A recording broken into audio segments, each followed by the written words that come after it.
الحمد للہ نحمده ونصلی علی رسوله الکریم اما بعد فاعوذ باللہ من الشیطان الرجیم بسم اللہ الرحمن الرحیم۔ تو اس آیت میں اللہ تعالیٰ نے فرمایا ہم نے انسان کو بنایا ہے، ہمیں معلوم ہے جس چیز سے ہم نے انسان کو بنایا ہے۔ کیا مقصد ہے؟ مقصد یہ ہے کہ انسان کو جو فضیلت ملے گی، انسان کی جو ویلیو ہوگی اللہ تبارک و تعالیٰ کی نظر میں، وہ ویلیو عمل کی وجہ سے ہوگی۔ اگر عمل نہیں ہے تو پھر انسان کی حیثیت دو ٹکے کی نہیں ہے، انسان پھر خواہشات کا غلام ہے۔ دیکھو یہ بات تو طے شدہ ہے نا کہ انسان اپنے آپ کو اس مخلوق میں، اس کائنات میں سب سے سپیریئر سمجھتا ہے، یہ تو ہے نا یہ بات۔ انسان کہتا ہے بھائی میں سب سے سپیریئر ہوں، اور عملی زندگی میں اس کا مظاہرہ کیا ہے کہ پوری کائنات مسخر کرنے کے موڈ میں ہے کہ ساری کائنات کس کے کنٹرول میں آ جائے؟ میرے کنٹرول میں۔ سمندروں کی تہ میں یہ گھستا ہے، ہواؤں میں یہ جاتا ہے، چاند پہ پہنچ گیا، آگے بھی جانے کی باتیں ہو رہی ہیں۔ چاند پہ پہنچنے سے متعلق بھی کچھ لوگوں نے کہا کہ نہیں پہنچے ابھی۔ دیکھو جب بھی کوئی بات ہوتی ہے نا تحقیق، تو کچھ لوگوں کو شو مارنے کا شوق ہوتا ہے، وہ کہتے ہیں کہ جو پوری دنیا جو بات کر رہی ہے اس سے ہٹ کے کچھ نیا مارکیٹ میں لے کر آؤ، اور ہم جیسے لوگ بیوقوف بھی بن رہے ہوتے ہیں ان کی تحقیقات دیکھ کے۔ تو چاند پہ انسان گیا، یہ ایک طے شدہ حقیقت ہے، یہ ایسے ہی ہوائی خبر نہیں ہے۔ ایک صاحب مجھے کہنے لگے کہ یہ میں اس لیے بیان سے ہٹ کے یہ بات بیچ میں کر رہا ہوں کہ دیندار لوگ، مذہبی لوگ زیادہ بیوقوف بنتے ہیں یہ نئی تحقیقات سے۔ تو اخباروں میں مضامین آ رہے ہوتے ہیں کہ چاند پہ کوئی نہیں گیا، یہ امریکہ نے جھوٹ بولا تھا، لوگوں کو الو بنایا تھا، ایسے ہوا تھا ویسے ہوا تھا۔ لوگ مجھے رپورٹیں بھیج رہے ہوتے ہیں، یار دیکھو مفتی صاحب یہ پڑھ کے دیکھو۔ میں کہتا ہوں فالتو چیزوں کے پڑھنے کا ہمارے پاس ٹائم نہیں ہے۔ کہہ رہے نہیں ایسی اوتھینٹک خبریں ہیں۔ میں نے کہا بھائی اس کا پتہ کیسے چلے گا اوتھینٹک ہے یا نہیں ہے؟ ہم کیا ناسا میں ہمارے رشتہ دار تھوڑی ہیں جو ہم فون کریں سائنسدان کے ہاں بھائی یہ مستند ہے؟ کوئی ڈاکٹری میڈیکل سائنس سے متعلق کوئی اوتھینٹک خبر ہوتی ہے تو ڈاکٹر سے پوچھ لیتے ہیں ہم، یہاں کس سے پوچھیں ہم کہ مستند ہے بھی یا نہیں ہے؟ تو صحافی لکھ رہے ہوتے ہیں، یوٹیوب پہ ویڈیوز ہیں کہ بیوقوف بنایا گیا ہے، کوئی چاند باند پہ نہیں گیا۔ تو خوب سمجھ لو یہ مضمون بہت اہم ہے، اللہ کرے دماغ میں اتر جائے۔ اس کا ہمارے مذہب سے بڑا گہرا تعلق ہے۔ دیکھو مذہب یہ کہتا ہے کہ متواتر خبر غلط نہیں ہو سکتی۔ اس طرح نا ہر چیز میں شک پیدا ہو جاتا ہے۔ امریکہ نے اگر جھوٹ بولا کہ انسان چاند پہ گیا ہے، جھوٹ بول دیا، تو جاپان بھی وہ جھوٹ مان گیا، روس بھی وہ جھوٹ مان گیا ہے بھائی، چائنا بھی مان گیا کہ ابے وہ سمجھا کہ اس کو بھی ٹوپی کرا دی، چائنا کو، سارے ملکوں کو ٹوپی کرا دی۔ نہیں کرائی تو انڈا موڑ پہ کوئی سائنٹسٹ بیٹھا ہوا ہے سارا دن جلیبیاں تلے گا اور مضمون جا کے لکھ دے گا کہ یہ، یا کوئی یوٹیوبر ہے جو مضمون لکھ رہا ہے۔ لوگ کہتے نہیں وہ خود امریکی نے لکھا ہے، یہ ایک امریکی کی ریسرچ آئی ہے کہ انسان چاند پہ نہیں گیا۔ تو بھائی جیسے یہاں بڑے بڑے پھینکو ہیں، امریکہ میں بھی بڑے بڑے پھینکو پڑے ہوئے ہیں۔ تو آفیشلی اتنا بڑا جھوٹ اتنے بڑے پیمانے پر بولا نہیں جا سکتا۔ اللہ نے انسان کو اتنے بڑے جھوٹ کی طاقت دی نہیں ہے۔ کیوں نہیں دی یہ طاقت؟ یہ سمجھو، اس سے پھر اللہ کی جو انسانوں پہ حجت ہے نا وہ تمام ہی نہیں ہو سکے گی۔ ہر چیز مشکوک ہو جائے گی، ہر چیز مشکوک ہو جائے گی۔ پھر آپ کہو گے پتہ نہیں یہ بھی ہے، یہ پتہ نہیں یہ بھی سچ ہے، پتہ نہیں یہ بھی سچ ہے۔ تو اللہ تعالیٰ نے انسان کو اتنی کنفیوژن میں نہیں رکھا ہے کہ ہر چیز میں اس کو شک پیدا کر دیا جائے۔ پتہ یہ تو وہم کے مریض نہیں ہوتے۔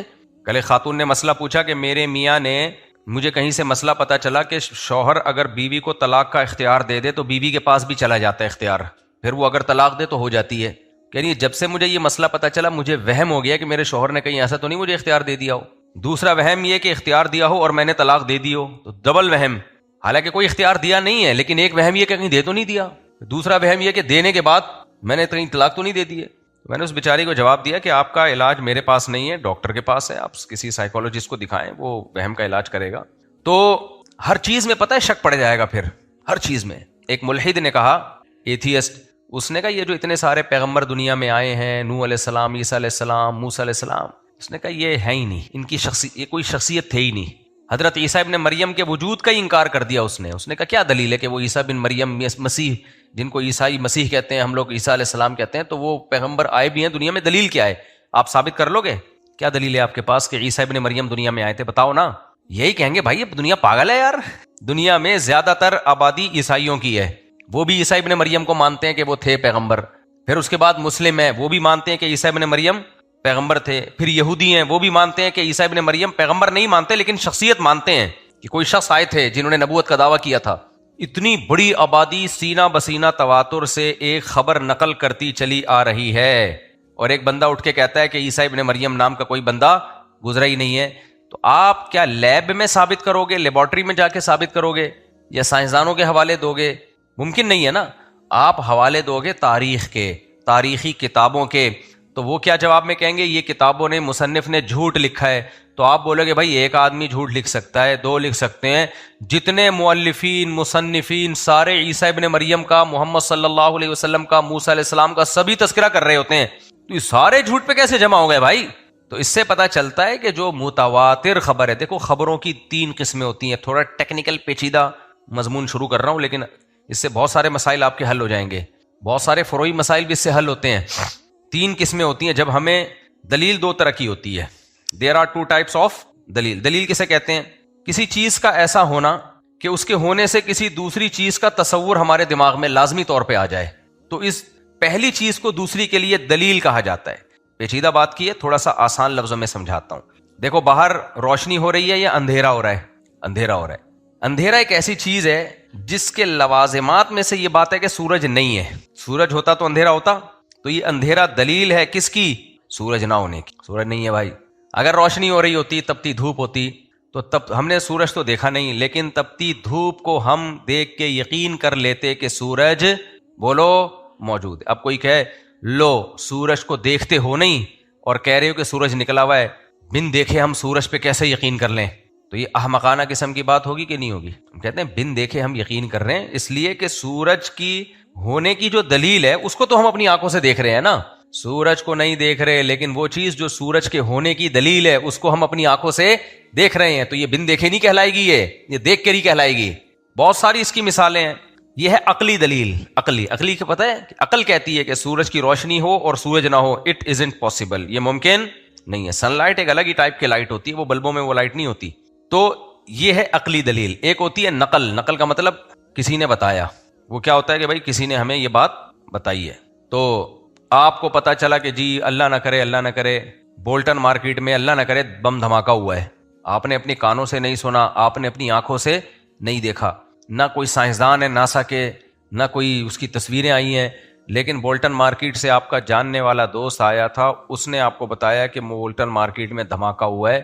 آپ نے کہا یار بندہ ایک آدمی خبر دے رہا ہے تو مان لیتے ہیں ہوا ہوگا، کیوں ہم اس کو جھوٹا قرار دیں؟ کیا خیال ہے بھائی؟ اب اس پہ کوئی کہے کہ نہ تم نے بولٹن مارکیٹ میں دھماکہ اپنی آنکھوں سے دیکھا، نہ تم نے اپنے کانوں سے سنا، اور نہ کوئی کسی نے تمہیں بتایا، یعنی کسی 20 لوگوں نے، ایک بندے نے بتایا تم نے مان لیا، تو آپ کہو گے یار یہ بندہ جھوٹ کیوں بولے گا، اس کا کیا فائدہ اس دھماکے میں؟ اس کا کوئی فائدہ نہیں ہے. تو آپ مان لو گے کہ نہیں مان لو گے؟ یہ بھی دلیل ہے. لیکن اس بات کا اس دلیل میں امکان ہے کہ ہو سکتا ہے یہ جھوٹ بول رہا ہو، چاہے کتنا ہی نیک آدمی ہو، امکان یہ ہے کہ یہ جھوٹ بھی بول سکتا ہے. تو اگر نیک آدمی ہے تو آپ مان لو گے کہ ہاں بھائی سچ کہہ رہا ہے، اور اس ماننے کی بیس پہ آپ ہو سکتا ہے بولٹن مارکیٹ کا ارادہ ترک کر دو کہ یار وہاں تو یہ سب کچھ ہو رہا ہے تو میں کیوں جاؤں. عمل کرو گے آپ اس کی خبر پر، لیکن 100% 100% یقین نہیں کرو گے. 1% امکان رہے گا کہ یار پھینکی نہ ہو. بعض دفعہ لوگ لمبی پھینک بھی دیتے ہیں. 2 آدمیوں نے خبر دے دی، 3 آدمیوں نے خبر دے دی، اس میں بھی یہ چانس ہے کہ یار دونوں مل کے چھوڑ رہے ہوں، کمپرومائز کر لیا ہو کہ تو بھی پھینکنا اور میں بھی پھینکوں گا. 2-3 بھی بول سکتے ہیں. لیکن مجھے ایک بات بتاؤ، آپ نے ٹیلی ویژن کھولا، اس میں بھی آیا بولٹن مارکیٹ میں دھماکہ ہوا ہے، ریڈیو میں بھی آ رہا ہے، فلاں جگہ بھی آ رہا ہے، آپ کے تایا بھی فون کر رہا ہے بے بڑا خطرناک دھماکہ ہوا، ماموں کا فون بھی آ گیا، چاچو کا فون بھی آ گیا. اتنے لوگ آج کل ہوتے نہیں ہیں رشتہ داروں میں، لیکن ایک مثال دے رہا ہوں، دوست کا فون بھی آ گیا. آپ نے بولٹن مارکیٹ اپنے ایک دوست کی دکان تھی ادھر فون کیا، اس نے کہا بے یار بڑا خطرناک دھماکہ ہوا، ایمبولینسوں کی آوازیں آ رہی ہیں، ٹینی نانا نینی نانا وہ گھوم رہی ہیں. اب اگر کوئی شخص آپ کو آ کے کہتا ہے ابے یہ ہے بھائی کسی نے بنا لیا دھماکہ شماکہ، تو آپ کہو بھائی میرے ماموں کو میں نے فون کیا، وہ بھی کہہ رہے ہیں ابے ماموں، تو ماموں پہ تو نے یقین کر لیا، تیرے ماموں نے کبھی جھوٹ بولا ہی نہیں ہے. ابے میرے چاچا نے بھی بولا ہے کہ دھماکہ ہوا ہے. چاچا تیرے کیا سچے ہیں؟ حلف سر پہ ہاتھ رکھ کے قسم اٹھا سکتے ہیں ہمیشہ سچ بولتے ہیں؟ آپ نہیں اٹھاؤ گے بھائی. کبھی کبھار چاچا نے جب دوسری شادی کی تھی تو جھوٹ بولا تھا پہلی والی سے.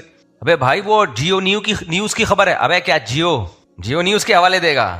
وہ جو خبر جیو نیوز نے پٹی چلائی تھی، پتہ نہیں تھا لمبی پھینکی تھی، اس میں سما ٹی وی کا حوالہ دے گا، فلاں کا حوالہ دے گا، اس طرح کی باتیں چلانا شروع کر دیں.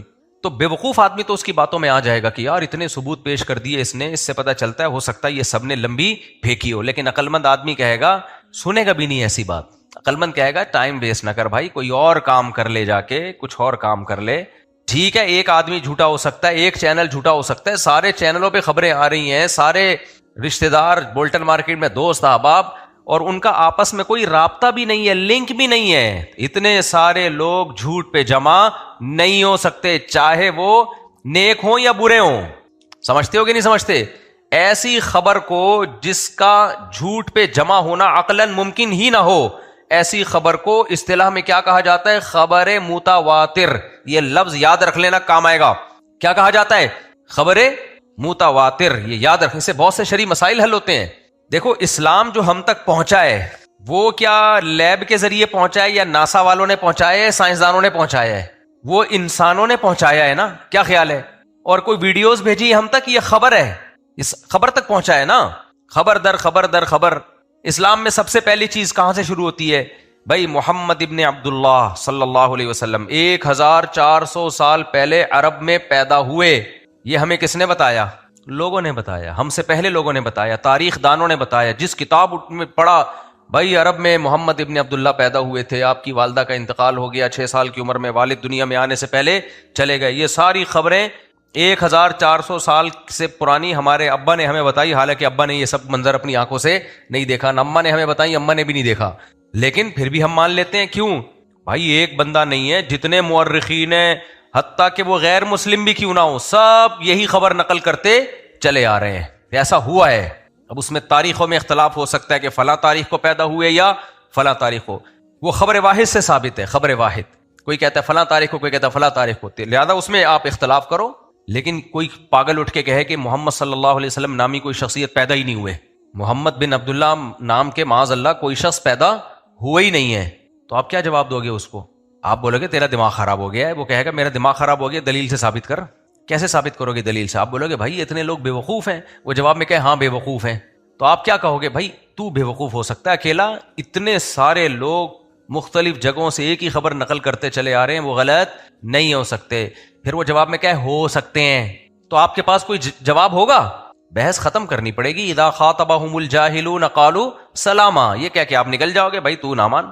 سمجھ میں آ رہی ہے بات کہ نہیں آ رہی ہے؟ پھر یعنی اسلام کی بیس تو یہاں سے جب ہم بچوں کو بتاتے ہیں کہ دیکھو سیدہ آمنہ کے گھر میں بیٹے پیدا ہوئے، ان کا نام محمد رکھا گیا، تو یہاں سے اسلام کی بیس شروع ہوتی ہے نا. پھر اسلام کی بیس ہوتی ہے قرآن سے. قرآن الحمد سے لے کے والناس تک وہ اللہ کا تعارف کرواتا ہے، اللہ کے نبی کا تعارف کرواتا ہے. وہ قرآن جو ہم تک پہنچا ہے وہ کس نے پہنچایا ہے؟ لوگوں نے.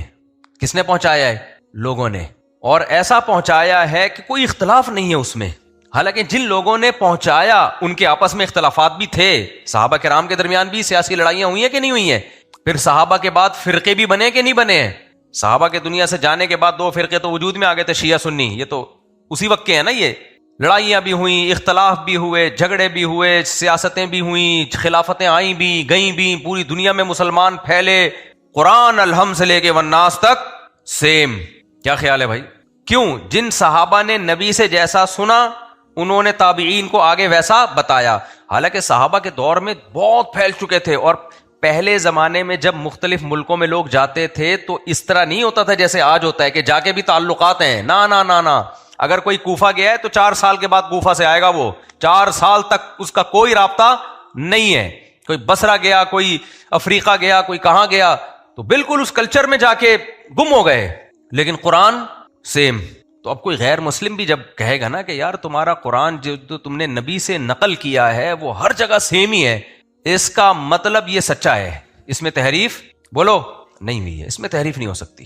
تحریف ہوتی تو اتنے سارے لوگ، کوئی گول میز کانفرنس ہوئی تھی بھائی، بہت سارے لوگ مل کے. یہ انسان کی فطرت ہے، پتہ ہے اختلاف کرنا. انسان کی فطرت کیا ہے؟ سارے ایک طرف جا رہے ہوں گے نا، 2-4 آدمی الٹے چلنا شروع ہو جائیں گے. یہ انسان کی کچھ ہے، پھر میں بعد میں بتاؤں گا کیا ہے وہ. آپ یہ دیکھ لو، گھر میں بچی کی شادی کا مسئلہ ہو، بیٹے کی شادی کا مسئلہ ہو، 6 آدمی گھر میں رہتے ہوں گے نا، وہ 6 متفق نہیں ہو پائیں گے. ایسے ہونی چاہیے، وہ ایسے ہونی چاہیے، یہاں ہونی چاہیے، وہاں ہونی چاہیے. یہ 6 آدمیوں کی لڑائی ہو جائے گی اس میں. تو 6 لاکھ آدمی کسی ایک بات پہ جمع ہو سکتے ہیں؟ اگر ہو رہے ہیں تو مطلب اس بات میں اتنی پاور ہے کہ اس کے خلاف جانے کا کسی کے پاس آپشن ہی نہیں ہے. پاور میں آنے کے باوجود بھی اس کے پاس آپشن ہی نہیں ہے کہ وہ کچھ اور کہہ دے. یعنی اتنی تواتر کے ساتھ وہ خبر چلی ہے کہ اس کا انکار ناممکن. سمجھ میں آ رہی ہے بات؟ اور یہ تواتر کے ساتھ ہمارے پاس کون سی کتاب پہنچی؟ قرآن مجید. سعودی عرب میں جاؤ، افریقہ میں جاؤ. ہاں قراءت کا اختلاف ایک الگ چیز ہے. قراءت کا اختلاف تو ہے، نبی نے اس آیت کو ایسے بھی پڑھا اور ایسے بھی پڑھا، تو اس میں وہ اختلاف نہیں ہے. اس کا مطلب وہ مانتے ہیں ایسے بھی ہے اور ایسے بھی ہے. جیسے 7 قراءتوں میں پڑھا جاتا ہے نا قرآن، تو وہ تو سب مانتے ہیں کہ ایسے بھی پڑھا ہے ایسے بھی پڑھا ہے. اس طرح سے بھی پڑھا گیا اور اس طرح سے بھی پڑھا گیا ہے. وہ اختلاف نہیں ہے کہ یہ والا صحیح ہے وہ والا غلط، اور وہ کہ وہ والا صحیح ہے یہ والا غلط. بھائی فرقوں میں اختلاف ہے کہ نہیں ہے؟ ہم کہتے ہیں فلاں فرقہ غلط، وہ کہتے ہیں نہیں ہم لوگ صحیح ہیں، تم لوگ غلط. وہ کہتے ہیں نہیں وہ والا صحیح وہ والا غلط. قرآن میں کوئی نہیں کہتے میرے پاس جو قرآن ہے یہ والا صحیح ہے، تیرے پاس جو قرآن ہے وہ والا غلط.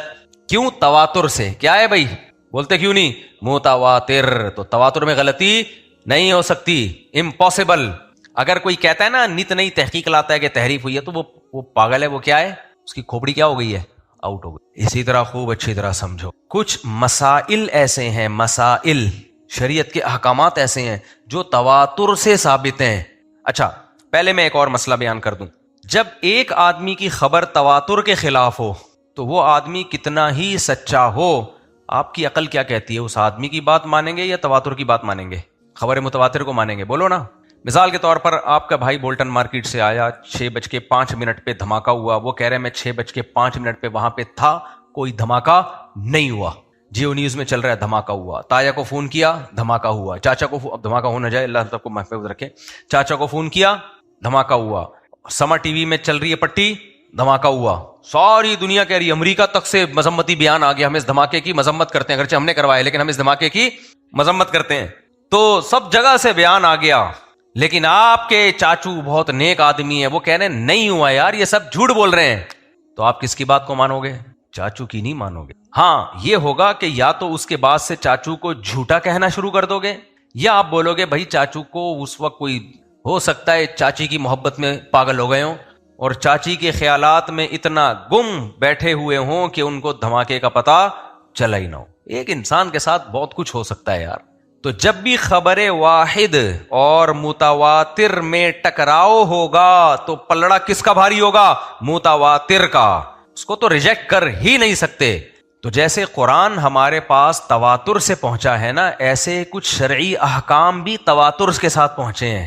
اگر حدیث اس متواتر کے خلاف آ جائے گی تو حدیث کو رد کر دیا جائے گا، متواتر کو رد نہیں کیا جائے گا، کیونکہ وہ حدیث خبر واحد ہے.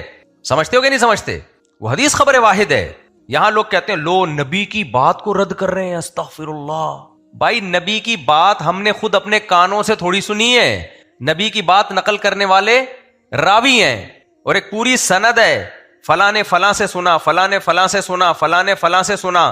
اب اتنے لوگوں نے ایک ایک کر کے سنا ہے تو بیچ میں کسی سے غلطی ہو سکتی ہے، لیکن متواتر کے بارے میں تو یہ طے شدہ بات ہے کہ وہ غلط نہیں ہو سکتی، امپاسبل، اس میں غلطی کا چانس ہی نہیں ہے. تبھی امام ابو حنیفہ رحمہ اللہ، آپ کو جو بہت ساری فقہ حنفی کی چیزیں حدیث کے خلاف لگتی ہے نا، وہ اس لیے کہ ایک حدیث پیش کی جا رہی ہوتی ہے. امام ابو حنیفہ متواتر کو ہمیشہ سپیریئر رکھتے ہیں. ایک حدیث مخالفت میں آ رہی ہو کہتے ہیں اس میں تعویل کر لو بھائی، اس کو رد کر دو، جو تواتر سے چلا آ رہا ہے اس کو پہلے لیا جائے گا. سمجھتے ہو کہ نہیں سمجھتے؟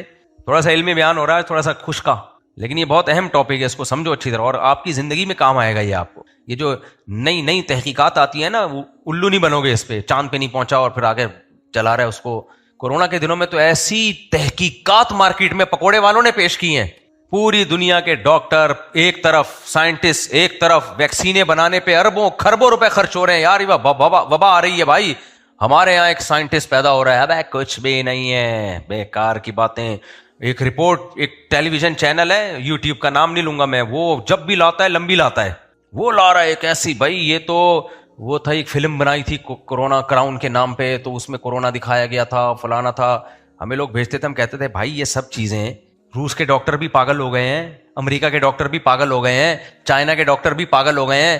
وہ کہتے تھے یہ پاکستانی ڈاکٹر تو پاگل ہیں. ایک صاحب مجھے کہنے لگے یہ تو انہی کے سامنے دم ہلاتے ہیں، امریکی ڈاکٹروں کے سامنے. تو میں نے کہا رشیا کے ڈاکٹر بھی دم ہلا رہے ہیں، وہ بھی ایس او پیز پر عمل کر رہے ہیں، وہ بھی کہہ رہے ہیں فاصلہ رکھو.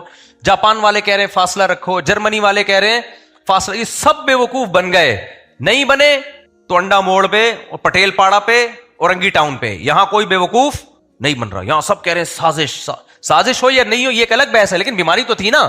تو متواتر خبر تھوڑی غلط ہو سکتی ہے بھائی. ساری دنیا کے ڈاکٹر ایک بات کرنے ہیں. اچھا کچھ ڈاکٹر آئے منجن بیچنے کے لیے. ڈاکٹروں میں بھی کچھ ہوتے ہیں جو نئی مارکیٹ میں لاتے ہیں. انہوں نے کہا یہ کچھ بھی نہیں ہے، بیوقوف بنایا جا رہا ہے. تو میں ان سے کہتا تھا بھائی یہ ایک ڈاکٹر، اسی پہ علوم نازل ہوئے ہیں کیا؟ آغا خان کے جتنے بڑے ڈاکٹر ہیں، سول ہاسپٹل کے جتنے بڑے ڈاکٹر ہیں، سب سے پوچھ کے دیکھ لیا. کہہ رہا بھائی بربادی ہو رہی ہے، وبا آ گئی ہے. لیکن ایک ڈاکٹر اٹھے گا، وہ کہے گا عجیب سی رپورٹ لے کر آئے گا. وجہ کیا ہے؟ آپ نے یہ کانسیپٹ کلیئر نہیں ہے کہ خبر متواتر غلط، بولو نہیں ہو سکتی. خبر متواتر کا مطلب مختلف اماکن، مختلف جگہوں کے لوگ جن کے ایک دوسرے سے مفاد بھی وابستہ نہیں ہے، دشمنی بھی ہے، وہ بھی خبریں ایک ہی نقل کر رہے ہیں. یا تو ہوتا نا ایک ہی ملک ہوتا، سارے اسی کے ماہرین نے بیٹھ کے ایک پھینک دی ہوتی لمبی، ساری دنیا کے کہہ رہے ہیں. اتنا لوگوں نے ہمارا دماغ کھایا. سرکاری ہے مفتی طارق مسعود، درباری ہے، جو بات حکومت کرتی ہے وہ یہی کرتا ہے، حکومت کو سپورٹ کر رہا ہے. ہم چیخ چیخ کے تھک گئے. ابے ہمیں حکومت سے کوئی لینا دینا نہیں ہے، ہم تمہیں بیماری سے بچانا چاہتے ہیں. ڈاکٹروں سے ہمارے رابطے ہیں، یہ حکومت کا ٹاپک نہیں ہے، ڈاکٹروں کا ہے. کتنی گالیاں دی تھی نا لوگوں نے، اور کتنے ایسے تھے جو گالیاں دیتے دیتے کورونا میں ہی مر کے چلے گئے دنیا سے. کورونا میں ہی مرے، وہ احتیاط نہیں کی انہوں نے، کورونا سے میں دنیا سے چلے گئے. تو یہ قوم کا، ہمارا جو قوم ہے نا، اس کی کھوپڑی آؤٹ ہے. یہ بالکل اصل میں ایجوکیشن ہے نہیں، تعلیم ہے نہیں، گٹکے پان سارا دن فارغ باتیں. تو یہی ہوتا ہے پھر مارکیٹ میں. میں ایک عرب کنٹری میں تھا، میں نام لے لوں گا تاکہ وہ پھر سمجھ جائیں گے ڈاکٹر صاحب، اور وہاں کے لوگ بھی کہیں گے آپ نے غیبت کر دی، اس لیے میں نام لے لیتا ہوں، بات بھی پرانی ہو گئی. ایک عرب کنٹری میں تھا، آپ لوگ بھی بچ کے رہیں ایسے لوگوں سے. ایک چھوٹا سا سیمینار رکھا گیا کہ ایک عظیم ڈاکٹر ہیں. کیا ہیں؟ بہت عظیم ہے. مجھے اسی وقت اندازہ ہو گیا کہ یہ پھینکو ہوگا کوئی. یہ کیا ہوگا؟ اتنی عظیم چیز یہ کہاں کیوں آ گئی؟ بھائی وہی MBBS ہے، سب ڈاکٹر وہی کر رہے ہوتے ہیں، وہی اسپیشلائزیشن. کچھ تھوڑا سا زیادہ آگے نکل جاتے ہیں، کچھ تھوڑا سا پیچھے. بہت زیادہ آگے کوئی بھی نہیں جاتا. جائے گا تو ریسرچ سینٹر میں بیٹھا ہوگا. وہ کہاں بیٹھا ہوگا؟ اور اس جیسے اور بھی بہت سارے ریسرچر ہوں گے، وہ اکیلا نہیں ہوگا. کسی بھی فیلڈ میں کوئی ایک آدمی نہیں ہوتا میرے بھائی.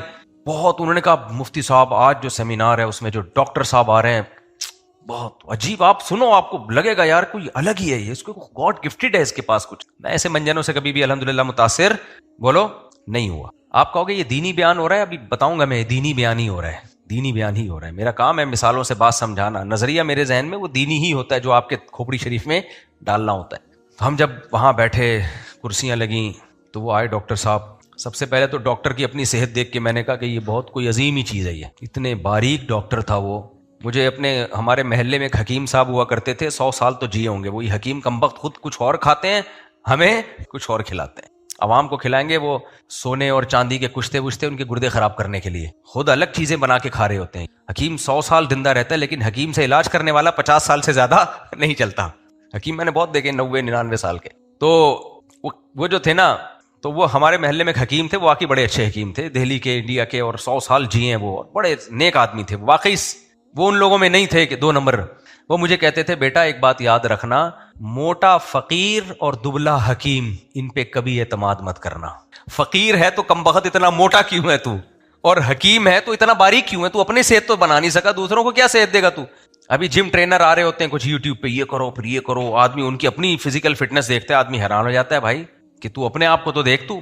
تو وہ جو تھے نا، وہ جب ڈاکٹر صاحب کو میں نے دیکھا، میں صرف آپ کو لوگوں کی نفسیات بتا رہا ہوں، کتنے ترقی یافتہ ملکوں میں، کتنے پڑھے لکھے علاقوں میں، کتنے مالدار لوگوں میں بھی کیسے کیسے لوگ بیوقوف بنتے ہیں. تو وہ کہنے لگے کہ ایک وہ بہت عظیم ڈاکٹر ہے. ایک مولانا صاحب بیٹھے ہوئے تھے، بڑے اچھے قابل مفتی ہیں. وہ کہنے لگے مفتی صاحب جب آپ ملو گے نا، واقعی مجھے کہنے لگے وہ اتنا زبردست ڈاکٹر ہے کہ اس پہ دبئی پہ بھی پابندی لگی، دبئی میں، کیونکہ اس کی وجہ سے سب ڈاکٹروں کی کلینکیں بند ہو رہی تھیں. اس کو امریکہ سے نکالا گیا، اس کی وجہ سے وہاں سب کا منجن بند ہو رہا تھا. اس کو UK سے نکالا گیا، کیونکہ UK میں لوگوں کو لگا کہ جب UK میں رہا نا تو ہماری میڈیکل سائنس تو بند، ہماری دکانیں تو بند. ایک ہی آدمی بھائی، تو سیاست سمجھ رہے ہیں، یعنی سب کی دکانیں کیا ہو رہی تھی ڈاکٹروں کی؟ بند. اس لیے اس پہ میں اسی وقت میں نے کہا بھائی اس کو تو UK سے بھی بھگایا ہے. یعنی یار ہماری قوم کی مینٹیلٹی دیکھو آپ، جو چیز نیگیٹو ہے اس کو پازیٹیو لے رہے ہوتے ہیں، جو پازیٹیو ہے اس کو نیگیٹو لے رہے ہوتے ہیں. تجزیہ کرنا بہت مشکل کام ہے بھائی، کھوپڑی چاہیے اس کے لیے.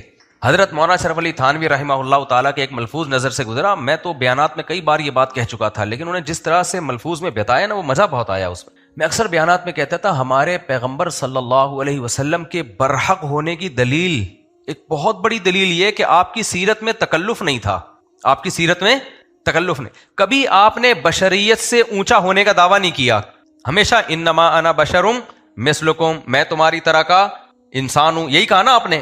وہ آتے تھے آپ یہ کر دیں، آپ چشمے جاری کر دیں، آپ ایسے کر دیں، آپ ایسے کر دیں، مردوں کو زندہ کر دیں وغیرہ. آپ نے فرمایا سبحان ربی، بھائی میں نے خدا ہونے کا دعویٰ تھوڑی کیا ہے، میرا خدا یہ سارے کام کر سکتا ہے، میں تو اس کا بھیجا ہوا پیغمبر اور بشر ہوں. وہ پھر کہتے تھے آپ ہمیں بتائیں فلاں کس کا بیٹا ہے، غیب کی خبر بتائیں، کل کیا ہوگا، پرسوں کیا ہوگا. آپ فرماتے تھے لو کنت اعلم الغیب لاستکثرت من الخیر، بھائی میرے پاس غیب کا علم ہوتا تو مجھے کبھی کوئی نقصان ہی نہ ہوتا، مجھے تو خود نقصانات ہو رہے ہیں, جنگوں میں شکست ہو جاتی ہے, بعض دفعہ کوئی کام میں کل کا سوچ کے کرتا ہوں نقصان ہو جاتا ہے. مجھے اگر پہلے سے پتا ہو کہ کل کیا ہونے والا ہے تو مجھے نقصان کیوں ہو؟ کتنے دعوے میں کلیئرٹی ہے کہ نہیں ہے؟ نہیں آئی سمجھ میں میرا خیال ہے بات.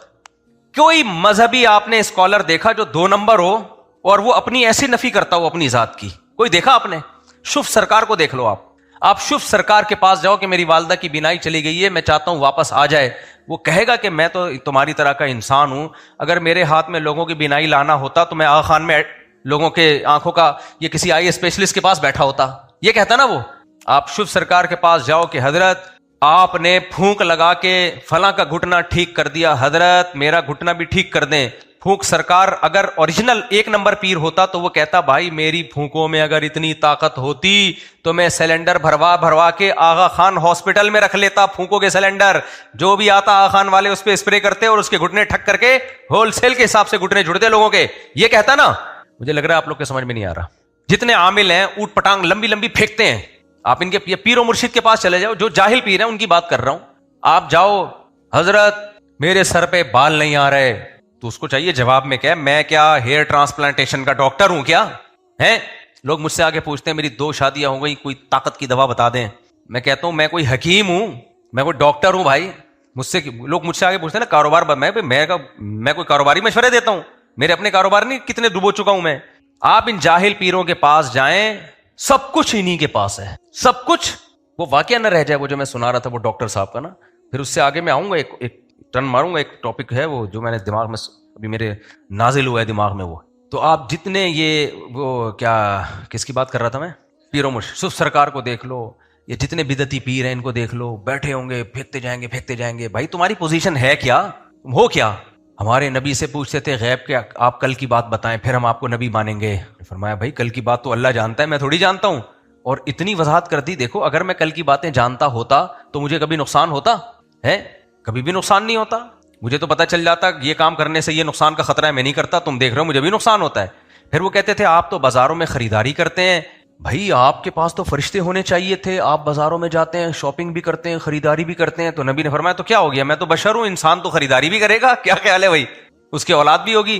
وہ کہتے تھے کہ آپ جو ہے موت کے بارے میں کہتے تھے, آپ نے فرمایا کہ آپ ان سے کہہ دیے کلو نفس ذائقۃ الموت, ہر نفس نے موت کا ذائقہ چکھنا ہے. افإن مت فهم الخالدون, آپ پر موت ہوگی تو کیا یہ ہمیشہ رہیں گے, یہ بھی تو دنیا سے جائیں گے. اور صرف نبی نے باتیں نہیں کی ہیں, معاذ اللہ, نبی نے ذہن بنایا صحابہ کرام کا. یہ ذہن بنا کے گئے ہیں. خدا کی قسم باتیں کرنا آسان ہوتا ہے, ذہن بنانا مشکل. بعض دفعہ پیر و مرشد باتیں کر رہا ہوتا ہے تواضع کی, میں خاکسار, میں متواضع, میرے پاس تو کچھ بھی نہیں ہے. ذہن وہ یہ بنا رہا ہوتا ہے کہ میں بہت بڑی فلم ہوں, میں بہت مبارک ہستی ہوں, اور میرے پاس اختیارات ہیں, میرے پاس طاقتیں ہیں.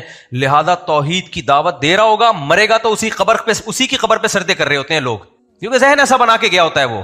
بھائی 2 نمبر لوگ یہی کر رہے ہوتے ہیں نا, ذہن تو باتیں کر رہے ہوتے ہیں تواضع والی, لیکن جو مائنڈ سیٹ کر کے جاتے ہیں وہ یہ ہوتا ہے کہ ہم کوئی ہیں بہت پہنچے ہوئے. ہمارے نبی صلی اللہ علیہ وسلم یقیناً پہنچے ہوئے تھے, آپ تو اللہ کے پیغمبر تھے, مگر الوہیت والی کوئی چیز آپ میں نہیں تھی, خدا نہیں تھے. اختیارات کس کے پاس؟ اللہ کے پاس.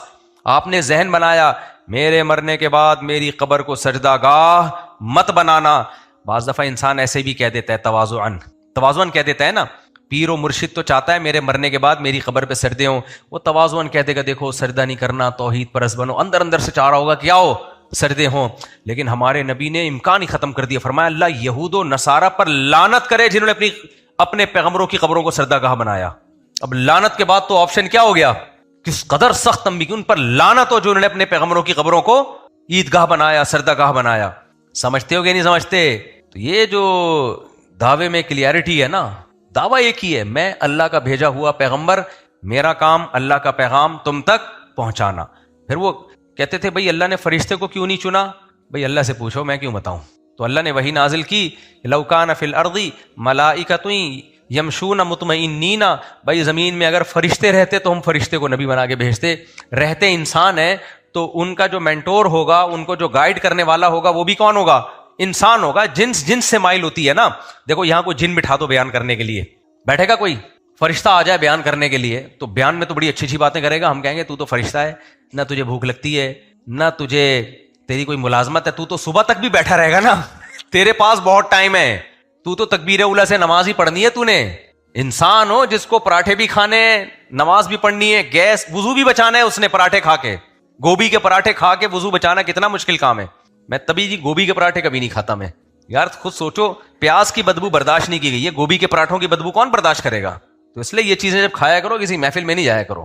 خیر, تو فرشتہ بیان کر رہا ہوں, ہم بولیں گے بھائی یہ تو فرشتہ ہے, اس کے تو کوئی مسئلے ہی نہیں ہے, یہ تو اچھی اچھی باتیں ہی کرے گا. جس کے ساتھ سارے مسئلے ہوں. ہمارے نبی کی 9 بیویاں, غربت, بھوک آپ کو بھی لگتی تھی, بیمار آپ بھی ہوتے تھے, آپ بھی زخمی ہوئے میدان جنگ میں, دانت ٹوٹے, آپ کے دانت شہید ہوئے, آپ کی زوجہ کا انتقال ہوا, آپ کو غم ہوا. زید ابن حارثہ آپ کے منہ بولے چہیتے بیٹے, جن کو حب رسول اللہ, جب کسی نے سفارش کرنی ہوتی تھی لوگ کہتے تھے زید ابن حارثہ کے سوا کوئی بھی نہیں ہے جو نبی سے سفارش کرے, جا کے ان کو پکڑو. رشتے کرانے ہوتے تھے نا, لوگوں نے زید ابن حارثہ سے رابطہ کرتے تھے, یار یہ نبی سے جا کے سفارش کریں. اتنے محبوب, وہ جنگ میں شہید ہو گئے. آپ کے چچا زاد بھائی جعفر طیار, جو آپ کو انتہائی محبوب, وہ جنگ میں شہید. آپ کے چچا حضرت حمزہ جنگ میں شہید. اپنے پیاروں کی لاشیں اٹھا رہے ہیں تو لوگوں کو موٹیویشن مل رہی ہے. بھائی جو ویژن یہ لے کر آئے ہیں, سب سے پہلے خون ان کا اپنا بہ رہا ہے, اپنے رشتہ داروں کے. آج ہمارے سیاسی لیڈروں پہ میں تبھی تو کہتا ہوں بس زیادہ فری نہ کرایا کرو ان کو. سیاسی لیڈروں کو ووٹ دا کے دے دیا کرو, تھوڑا سا تعریفی بیان داغ دیا کرو, زیادہ فری نہ کراؤ ان کو, سمجھ رہے ہو؟ آپس میں لڑو مت, کیونکہ یہ جب ان کے مفاد ہوتے ہیں یہ آپس میں ملتے ہیں, اور ہم اور آپ کو خونی لڑائیوں میں ڈلوا چکے ہوتے ہیں. اور جب ان کے اسٹیبلشمنٹ سے مفاد ہوتے ہیں تو اسٹیبلشمنٹ کو بھی اپنا باپ بناتے ہیں یہ لوگ. لیکن بس ایک پیغام میں آپ سے کو دینا چاہتا ہوں, کوئی عالم چاہے پی ٹی آئی کو سپورٹ کرے یا سپورٹ نہ کرے, کوئی عالم اسٹیبلشمنٹ کو سپورٹ کرے یا اسٹیبلشمنٹ کی مخالفت کرے, کوئی عالم مسلم لیگ کو سپورٹ کرے یا مسلم لیگ کی مخالفت کرے, ان بیسس پر کسی عالم سے دشمنی مت مول. سمجھ رہے ہو؟ کسی عقیدت کی بیس یا نفرت کی بیس یہ مت بناؤ. عقیدت کی بیس ہے دین کا علم, چاہے وہ آپ کی جماعت کو فیور کرے چاہے جماعت کو فیور نہ کرے. ہر عالم کا اپنا ایک نظریہ ہوتا ہے, وہ اس نظریے پہ چل رہے ہوتے ہیں. یہ نہیں ہونا چاہیے. ایم کیو ایم کے دور میں ایک بڑے عالم تھے جو ایم کیو ایم کو سپورٹ کرتے تھے, بہت سے علماء کو ان پہ اعتراض تھا, یار آپ ایم کیو ایم کو سپورٹ کر رہے ہو. پھر علماء نے ان کو بٹھایا تو انہوں نے بتایا کہ میں کیوں سپورٹ کر رہا ہوں. چند چیزیں ایسے ویلڈ پوائنٹ انہوں نے بتایا کہ علماء خاموش ہو گئے. تو ان علماء سپورٹ تو پھر بھی نہیں کیا ایم کیو ایم کو, لیکن ان کو کہا کہ بھائی ہم آپ کی مخالفت نہیں کریں گے. تو بہت سارے علماء کے ذہن میں بہت ساری چیزیں چل رہی ہوتی ہیں جس کی بیس پہ کوئی پی ٹی آئی کو سپورٹ کر رہا ہوتا ہے, کوئی جے یو آئی کو سپورٹ کر رہا ہوتا ہے, کوئی مسلم لیگ کو, کوئی پیپلز پارٹی کو سپورٹ کر رہا ہوتا ہے. تو ہمیں آپ اس میں اعتدال میں رہو. اس بیس پر علماء سے دشمنی مت مولو کہ وہ فلانے میں کیوں ہے, وہ فلانے میں کیوں ہے, فلانے میں. سب علماء اور انبیاء کے وارث ہیں. جو بھی خیر کی بات کر رہا ہے ممبر پہ بس اس کی بات کو لو. آپ اس اختلاف میں زیادہ آگے مت جاؤ, ورنہ زبانیں خراب ہوں گی, دل خراب ہوں گے, اور عقیدت پھر سب سے ختم ہو جائے گی. جب ایک سے عقیدت نکلتی ہے تو آہستہ آہستہ کر کے سب سے عقیدت نکلتی ہے. اسی طرح اپنے رشتہ داروں کے بھی خلاف مت ہو. آپ کے رشتہ داروں میں تو دیکھتا ہوں رشتہ دار جمع ہو نا کہیں دعوت پہ, کوئی اسٹیبلشمنٹ کو سپورٹ کر رہا ہے, کوئی عمران خان کو سپورٹ کر رہا ہے, ایسے یا منہ سے غصے میں جھاگ نکلنا شروع ہو جاتے ہیں. پاگل ہو گیا ہو یار, برین ہیمریج سے مر جاؤ گے بھائی تم. تمہارے رشتہ دار ہیں یار, تمہارے بھائی بہنیں ہیں, چچا ماموں ہیں, ملو آپس میں. چاہے کوئی پی ٹی آئی میں, کوئی جے یو آئی میں, کوئی مسلم لیگ میں, کوئی بات نہیں, ایک حد تک آگے جاؤ. تو میں کہہ رہا ہوں یہ لیڈروں کے چکر میں بہت زیادہ آگے جانے کی کوشش مت کرو. اب میں جلدی سے وہ ٹاپک کو ختم کرتا ہوں. تو میں کہہ رہا تھا دیکھو نبی کریم صلی اللہ علیہ وسلم کی طبیعت میں سادگی, نبی صلی اللہ علیہ وسلم کی طبیعت میں بے تکلفی. جو بات پوچھی جا رہی ہے آپ اس کا جواب دے رہے ہیں, سمجھ رہے ہیں. تو حضرت مولانا تھانوی رحمہ اللہ نے لکھا, یہ بڑی زبردست بات لکھی, فرمایا کہ پیغمبر کے صداقت کی بہت بڑی دلیل یہ ہے کہ آپ کی طبیعت میں تکلف نہیں تھا. بخاری کی حدیث ہے, آپ صلی اللہ علیہ وسلم فجر کی نماز پڑھانے کے لیے کھڑے ہوئے, اقامت ہوئی, آپ نے فرمایا یا ایھا الناس انما انا بشر مثلکم, اے لوگوں میں تمہاری طرح کا انسان ہوں, انسا کما تنسون, ایسے ہی بھول جاتا ہوں جیسے تم بھول گئے. پھر فرمایا مجھ پہ غسل فرض ہے اور میں غسل کرنا بھول گیا. اب جو کم ظرف ہوگا وہ اس کو دلیل سمجھے گا پیغمبر کے نبی نہ ہونے کی, معاذ اللہ. کہے گا دیکھو نبی ہو کے غسل کرنا بھول گئے, یہ کیسے نبی ہیں. لیکن جس کی کوئی مینٹل لیول صحیح ہوگا نا, دماغ صحیح ہوگا, کہے گا خدا کی قسم کوئی جھوٹا شخص اتنی بڑی بھول کا برسر ممبر اعلان نہیں کر سکتا. یہ اس کی علامت ہے, جو آپ کے دل میں وہ آپ کی زبان میں. تکلف والے لوگ ایسے تھوڑی کرتے ہیں. جھوٹا آدمی تکلف کر کے تو جھوٹ بول رہا ہوتا ہے نا, باتیں گھماتا ہے, بڑی بڑی باتیں کرتا ہے, ادھر سے گھمائے گا. ہمارے نبی کی سیرت کتنی صاف. آپ صلی اللہ علیہ وسلم خطبہ دے رہے ہیں, خطبے کے دوران آپ نے اپنے نواسوں کو دیکھا, سیدنا حسن اور سیدنا حسین کو. اب خطبے کے دوران باتیں کرنا منع, کیا خیال ہے, ایسا ہی ہے نا. ہمارے نبی خطبہ دیتے ہوئے خطبہ چھوڑ کر گئے, دونوں کو اٹھا کے لے آئے گود میں. اور پھر آپ نے یہ بھی فرمایا، آگے بڑی عجیب بات ہے، آپ نے فرمایا اللہ تعالیٰ صحیح کہتا ہے انما اموالکم واولادکم فتنہ، تمہاری مال اور اولاد فتنہ ہے. دیکھو میں اللہ کا ذکر کر رہا ہوں، خطبہ دے رہا ہوں، لیکن اولاد کو دیکھ کے مجھ سے برداشت نہیں ہوا. اللہ نے صحیح کہا، یہ تمہیں اللہ کے ذکر سے غافل کرتے ہیں. اتنی کلیئرٹی یار، گویا اپنے آپ کو خطا کار بھی قرار دے رہے ہیں کہ بھائی یہ بچے دیکھ کے میں تو، اللہ نے صحیح کہا ہے کہ یہ بچے اللہ کے ذکر سے تمہیں کیا کرتے ہیں، غافل. خطبہ دے رہا ہوں اور مجھ سے نہیں رہا گیا، غفلت طاری ہو گئی میرے اوپر. اصل میں طاری ہوئی نہیں، اللہ نے طاری کروائی ہے آپ کے اوپر، تاکہ آپ کی جو سیرت ہے نا، صاف ستھری سیرت، وہ عوام کے سامنے آئے. عرب نا اپنے بچوں کو زیادہ لفٹ نہیں کراتے تھے، اس کو وقار کے خلاف سمجھتے تھے. جو زیادہ باوقار لوگ ہوتے ہیں، سوٹ ٹائی ہر وقت 3 پیس سوٹ میں، بچوں کو ایسے کر رہے ہوتے ہیں نا. آپ نے دیکھا ہوگا مختلف ڈیزائن کے ابا گھروں میں پائے جاتے ہیں. ایک دیسی ابا ہوتے ہیں، گھر میں آئے بچوں کو اونچے، جو میرے جیسا جو گائے بھینسیں پالتا ہے، بکریاں پالتا ہے، گھر میں آیا، بچوں کو ساتھ کلا بازی ہوئی، پیار کیا، بچوں کو شرارت کی، کوئی بچے نے اوپر چڑھ گیا، کوئی ادھر پیشاب کر دیا. یہ سب گھروں میں جو نارمل انسان کے بچے ہوتے ہیں، ان سب کے گھروں میں یہ سب چیزیں چل رہی ہوتی ہیں. لیکن میں نے ناک پہ مکھی والے ابے بھی بہت دیکھے ہیں مارکیٹ میں اپنی زندگی میں. ایسے ابا، لوگ کہتے ہیں ایسا ابا کہاں سے لبا. ابا بہت بڑے آفیسر ہیں، وہ آئیں گے بڑے آرام سے اپنے بیٹھے اور چیزیں سب سیٹ رکھی ہوئی ہیں، کوئی چیز، کوئی بچے بھی خوف سے نا کانپ رہے ہیں، مجال ہے کوئی دائیں سے بائیں کر دے، کوئی چیز سے بیٹھے ہوئے آ کے. ابا بچوں کو پیار بھی کریں گے، بیٹا کیسے ہو، how are you, fine, nice, بس ایسے بچے کو آرام سے کچھ جیب خرچی ورچی دے دی، تھینک یو، چلو گئے. بڑی ڈسپلن کے ساتھ بچوں سے ملا جا رہا ہے، کوئی کلا بازی نہیں ہے، کوئی یہ نہیں کہ بچوں کے گال پہ پیار کر رہے ہو پھر گھما رہے ہو، جیسے ہوتا ہے بچوں کے ساتھ. کیسے مزہ آتا ہے بچوں کی، اپنے بچے ہوں یا پوتے نواسے ہوں، آدمی ان کے ساتھ توتلی آواز میں باتیں کر رہا ہوتا ہے، کیا خیال ہے، انہی جیسا بن جاتا ہے نا، آنکھیں یوں یوں کر کے دکھا رہا ہوتا ہے بچوں کو. لیکن جو بڑے ڈیسنٹ قسم کے لوگ ہوتے ہیں، وہ سب چھچوری حرکتیں نہیں کرتے، اس سے ان کا وقار کیا ہوتا ہے، خراب ہوتا ہے. عربوں میں یہ چیزیں بہت زیادہ تھیں، غیرت ویرت نا کے مسئلے بہت بنا لیا کرتے تھے عرب لوگ. تو ایک عرب آیا، ہمارے نبی کو دیکھا بچوں کو پیار کرتے ہوئے، تو اس عرب سردار نے کہا کہ میرے 10 بچے ہیں، میں نے کسی ایک کو بھی آج تک اپنے قریب نہیں آنے دیا، ایسا روب ہے میرا. تو آپ نے فرمایا کہ اللہ نے، حدیث کا مفہوم ہے، مجھے پورے الفاظ یاد نہیں، کہ اللہ نے اگر تمہارے دل سے رحم نکال لیا ہے، اللہ نے اگر تمہارے دل سے رحم نکال لیا ہے. تو آگے مجھے الفاظ پورے یاد نہیں کہ تو پھر یعنی ہم کیا کر سکتے ہیں اس میں، یا یہ فرمایا کہ جو لوگوں پہ رحم نہیں کرتا اللہ بھی اس پہ رحم، یعنی تمہیں اپنی اولاد سے شفقت نہیں ہے، اس سے اتنا ریزرو ہو کے بیٹھے ہوئے ہو تم. کیسی سیرت یہ اس کلچر میں. اب تو کر لیتے ہیں لوگ، بے تکلف ہوتے ہیں، لیکن وہ کلچر جس میں عرب اپنے بچوں سے بے تکلف نہیں ہوتے تھے، اس کلچر میں پیغمبر سیدنا حسن حسین کو اپنے پشت مبارک پہ بٹھایا ہوا ہے، خطبے کے دوران گود میں اٹھایا ہوا ہے. اور کمال کی بات، بیٹی کو تو بالکل ہی لفٹ نہیں کراتے تھے عرب. یہ تو لڑکوں کی بات ہو رہی ہے، بیٹی کو تو غیرت کے خلاف کہ یہ پیدا کیوں ہو گئی، زندہ دفن کرتے تھے. اور ہمارے نبی نے صحیح بخاری مسلم کی حدیث ہے کہ اپنی بیٹی کی بیٹی 2 سال 2.5 سال ان کی عمر تھی، ان کو کندھے پہ بٹھا کے 4 رکعتیں نماز کی پڑھائی ہیں آپ نے. بیٹی سے اتنا بے تکلف کوئی لیڈر کرتا ہے ایسے؟ نماز میں آپ آئے اور یعنی جب رکوع میں جاتے تو ان کو اٹھا کے نیچے کر دیتے، پھر جب سردے سے جا کے اٹھتے دوبارہ اٹھا کے کندھے پہ بٹھا لیتے. پوتی کو اپنی یعنی نواسی کو اتنی زیادہ عزت دی آپ صلی اللہ علیہ وسلم نے. تو یہ بے تکلف سیرت ہے بھائی. آپ بھول گئے ایک دفعہ ظہر کی نماز، نبی صلی اللہ علیہ وسلم ظہر کی نماز پڑھا رہے تھے، 4 ظہر یا عصر کی نماز تھی، 4 کے بجائے 3 رکعتوں پر آپ نے سلام پھیر دیا. یہ حدیث سناتے ہوئے اور پڑھتے ہوئے بڑا مزہ آتا. 3 رکعتوں کے بعد آپ صلی اللہ علیہ وسلم نے سلام پھیر دیا بھولے سے. پیچھے حضرت ابو بکر و عمر بیٹھے ہوئے ہیں. حدیث کے الفاظ ہیں فہابا ان یتکلما، وہ دونوں گھبرائے کہ نبی سے اس بارے میں بات کریں، کیونکہ نبی کا روب تھا نا. وہ انہوں نے کہا بھائی بس 3 پڑھ لی ہیں. تو کچھ لوگ پیچھے سے نکل گئے، مبارکباد دے رہے ہیں کہ بھائی اللہ نے 4 رکعتوں کو منسوخ کر کے کتنا کر دیا، 3. مبارک ہو بھائی، آج سے کتنی رکعتیں ہوا کریں گی، 3 ہوں گی. وہ تو نکل گیا بھائی، چلو بھائی مبارک، کیونکہ نبی کا عمل تو دلیل ہے. اور ابو بکر و عمر پریشان ایک دوسرے کو دیکھ رہے ہیں، ہمت نہیں ہو رہی، کیونکہ روب تھا کہ بھائی ایسا نہ ہو ہم نبی سے پوچھیں تو آپ غضبناک ہو جائیں کہ بھائی جب میں نے ایک کام کیا ہے تو اس کا مطلب آج سے یہی ہوگا. اس کا امکان تھا نا. دیہاتی لوگ ایسے موقع پہ بول دیا کرتے تھے، وہ بے تکلف ہوتے ہیں.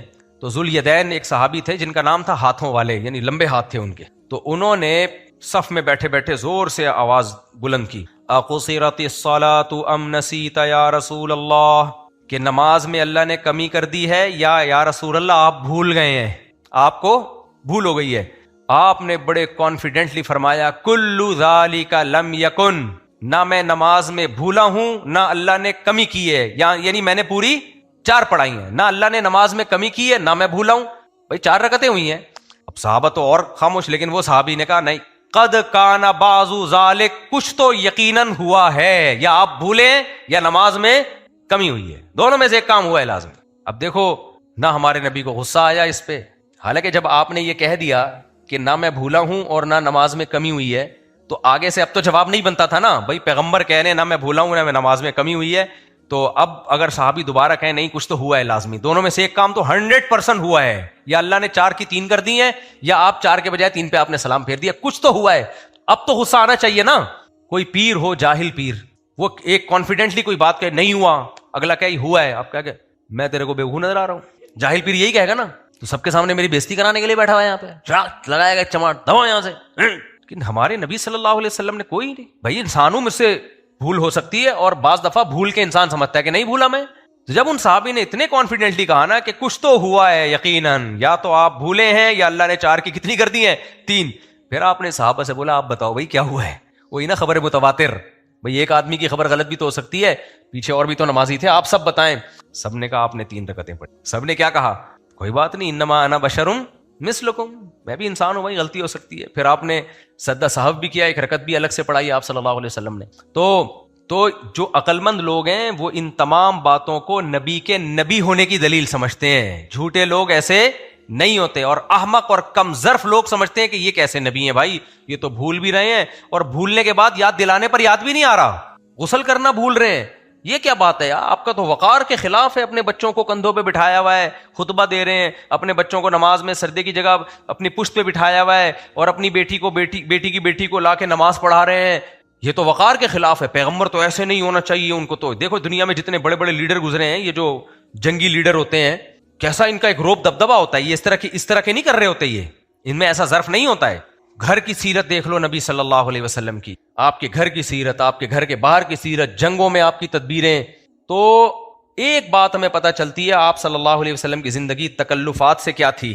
خالی، تکلف نہیں بالکل۔ ایک دفعہ آپ صلی اللہ علیہ وسلم نے قسم اٹھائی، ایک عرب کا کوئی سردار آیا آپ سے کچھ مانگنے کے لیے، آپ نے قسم اٹھائی اللہ کی قسم میں تجھے نہیں دوں گا، وہ چلا گیا، پھر آپ صلی اللہ علیہ وسلم نے بلایا، فرمایا ان کو صدقہ دو، انہوں نے کہا میں آپ سے قسم نہیں توڑواؤں گا آپ کی، آپ نے تو قسم اٹھائی ہے، تو آپ نے فرمایا اگر کوئی شخص کسی بات پہ قسم اٹھا لے اور بعد میں خیال ہو کہ نہیں وہ کام کر لینا چاہیے، تو اپنی بات سے رجوع کر لے، صحیح ہے نا، اور قسم توڑ کے کفارہ ادا کر لے۔ تو اس وقت یعنی بزبان حال آپ نے بتا دیا، اس وقت میرا خیال یہی تھا تمہیں بالکل نہیں دینا چاہیے، لیکن بعد میں مجھے خیال آیا کہ نہیں وہ خیال میرا ٹھیک نہیں تھا، ان کو دے دینا چاہیے، تو اس وقت میں نے قسم اٹھا لی تھی، اب میں قسم توڑ کے کیا کر دوں گا؟ کفارہ۔ بھائی انسان تو ایسے ہی ہوتے ہیں نا، انسان تو اسی طرح ہی ہوتے ہیں۔ تو ہمارے نبی نے اپنی حیثیت یہ بھی بتائی کہ میں بشر ہوں، اور امت سے منوایا بھی کہ میں کیا ہوں؟ بشر ہوں، مجھے بشر ہی رہنے دینا۔ ہاں جو دین کی باتیں ہیں، جو اللہ کا پیغام آپ نے پہنچایا ہے، اس میں آپ سے خطا نہیں ہو سکتی۔